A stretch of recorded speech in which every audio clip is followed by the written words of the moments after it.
amazingly resilient and creative. We will bounce back. The economic slump, like the virus, is not just a national but an international crisis.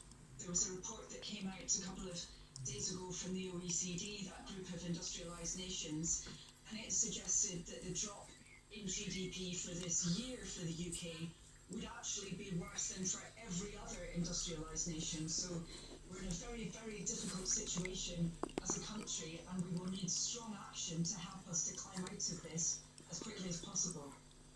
Remarkable in the midst of the economic shutdown was the modesty of the drop in retail sales.